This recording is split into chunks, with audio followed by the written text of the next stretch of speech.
Fair use, fair use. For educational purposes only. For educational purposes only. In the crossway, Edom stood in the crossway and tried to halt the migration, firstly, of the Jews, the true Jews that were trying to leave Jerusalem at the time of the Babylonian exile. And then later in the second cycle, they tried to halt the migration of the Jews as they were fleeing as the Romans came down and destroyed the temple in 70 of the Common Era. Remember, there were two sects of Jews, authentic, real Jews that were in the land. There was the royal Negro class, which was the high class traveling merchant class that tried to escape and eventually went down to West Africa and established the kingdom of Judah. And then there was the poorer class, which were the Fehalim, the Middle Eastern Fehalim. Fehalim is a term that was coined by the historians David Ben-Gurion, who was the first prime minister of Israel, and the historian Ben-Zvi, who was the first president of Israel. They established, when they came into the land at the beginning of the 20th century, that the Arabs that were in the land, they were actually the real Jews that had remained in the land since 70, and they had become converted to Islam at the time of the Mohammedans because they couldn't afford to pay the jizya tax. They would have either lost the land, which they were totally dedicated to, this poor migrant class, or they had the choice of keeping the land and converting. Many did, but secretly believe in the Orthodox scriptures of the New Testament on pain of death. This is the reality. So everything that's up is down, what's black is white, and we've been served up a bunch of lies. But this is being exposed, but many people don't want to listen because it is politically incorrect when you've got such great financial funding of Zionism or to those of us that love the word. So again, we have to look at the whole context of this as Edom stood in the crossways, trying to prevent the migration of the true Jews, whether that was the royal Negro house of Judah or whether that was the migrant class of Fehalim. They still tried to prevent their... Notice the guy told you that the true Judeans, which he referred to as Jews, were Negroes. We are the royal house of David. Now, let's look at this term anti-Semitic. So even if we wanted to use their false narrative, because anti means against, and Shemitic means any descendant of Shem, which is one of the three sons of Noah. It is not limited or specific for anyone calling themselves Jewish. Okay? So, let's look at the term and definition. It says hostility or prejudice against Jewish people. Anti-Semitic remarks were posted on the site. They use that as a reference.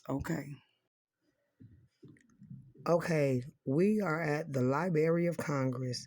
This is their new and accurate map of Negro land.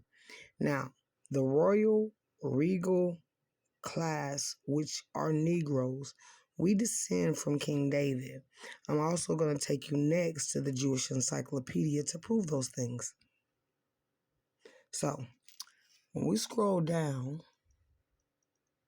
you see Negro land is here, right? Now, when I zoom in,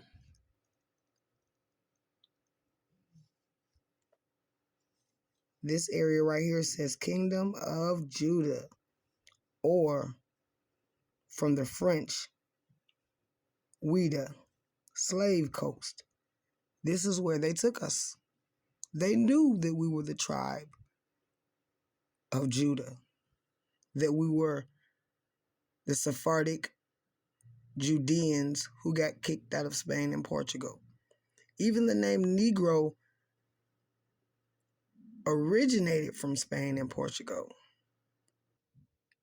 Okay, this book is called The Brief American Pageant.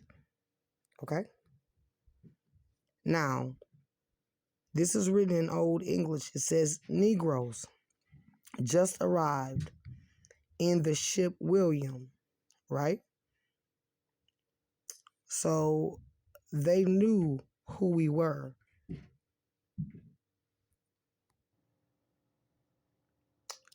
Yaḥya, the Jewish encyclopedia.com. Okay, we're here at the Jewish Encyclopedia. Number 7, Judah. Yahya, Negro. Ben in Hebrew means son. David. Again, we are from the royal Davidic line. So you can't use anti-Semitic against Negroes because we are Judeans from the tribe of Judah. Fair use for educational purposes only. And Eli Faber and other Jewish scholars would agree. So first, look at Faber's description of the horrors of the slave trade, just to jar us so we feel it again. He said, despite assiduous efforts by historians since Philip D. Curtin published his seminal study, The Size of the Slave Trade in 1969, we shall probably never know, in all its grim and cruel enormity, how many men, women, and children on the continent of Africa were trapped in the net of the Atlantic slave trade, wrenched from their homes and their families, marched in chains to the coasts, and transported across the seas during an era that lasted well over 3 centuries. Millions were condemned to spend the remainder of their lives in servitude and to witness the enslavement of their children.